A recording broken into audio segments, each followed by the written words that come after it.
দেখতে দেখতে কিন্তু বেশ ভালোই ঠান্ডা পড়ে গেছে, তো আমারও চা খাওয়াটা একটু বেড়ে গেছে। তোমরা প্রায়শই আমার ভিডিওতে দেখে থাকবে আমি ভীষণ মাছ খেতে ভালোবাসি। মাংসর থেকে কিন্তু মাছ আর ডিমটা আমার বেশি প্রিয়। তো মাছ যেমন তেমন হলেই হয়, আমি সব মাছই ভালোবাসি। তো সেদিনকে রান্না করেছিলাম মাছ ভাজা, ডাল সেদ্ধ, আলুর চোখা, ডিম সেদ্ধ আর কাঁচা পেঁয়াজ। তো এটা হলে আর কি লাগে বলো। তো সকালবেলায় দুপুরবেলা এগুলো খাওয়া দাওয়া করে দুপুরবেলা কিন্তু একটু বেরোনোর কথা ছিল একটু ফটোশ্যুট করার জন্য, কিন্তু আর হলো না। পুজো টুজো করতে না করতে কল চলে আসলো অফিস থেকে যে গুগল মিট রয়েছে। তো 1-1.5 ঘন্টা সেখানেই কেটে গেল। তারপরে আমরা বিকেলবেলা একটুখানি বেরিয়েছিলাম স্ন্যাক্স খেতে।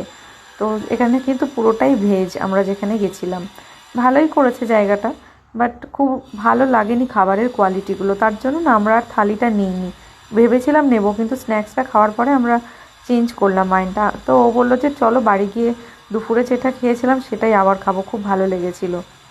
তো নেক্সট সানডে আমরা আবার বেরিয়ে ভালো কোথাও একটা খেতে যাব। তো আমরা একটুখানি ট্রাই করে বেড়াই কোথায় ভালো খাবার পাওয়া যায়।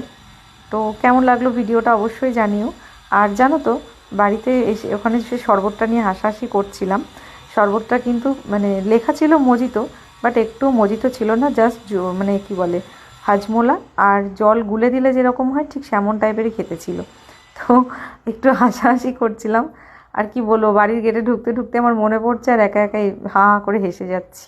তো সেটা নিয়ে কথা বলছিলাম দুজনা। তাও ভিডিও করতে করতে আমি হাসিটা মোট কথা কন্ট্রোল করতে পারছিলাম না।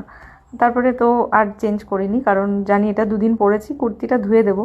সেই কারণে ওটা পরেই সবজি কাটতে বসলাম। একটু ভাত করতে হয়েছিল, মাছ ভাজা, ডাল সেদ্ধটা ছিল। তো ডালটা জানো তো ধনে পাতা, টমেটো, পেঁয়াজ, রসুন ফোড়ন দিয়ে করেছিলাম আবার। আর পরের দিনের জন্য ওই যে ড্রাই ফ্রুটসগুলো ভিজিয়ে রেখেছিলাম। আর সবজিটা কেটেছিলাম নিরামিষভাবে, রাত্রেবেলা করে রাখবো বলে সকালের জন্য। 4 পিস মাছ ভেজে নিয়েছিলাম। খুব ভালো লেগেছিল খেতে। এরকমভাবে ঠান্ডার মধ্যে এই খাবারটা খেতে না দারুণ খেতে লাগে, মানে সব কিছু খাবারের থেকে আমার কাছে এটাই বেস্ট মনে হয়। এখন আর কোনো ডায়েট টায়েট না, যেহেতু ঠান্ডা পড়ে গেছে। আর এই যে এই চচ্চড়িটা তো আমাদের কাছে বেস্ট লাগে রুটি দিয়ে খাওয়ার জন্য। তো চলো এখন টাটা। ভিডিওটা কেমন লাগলো অবশ্যই জানিও।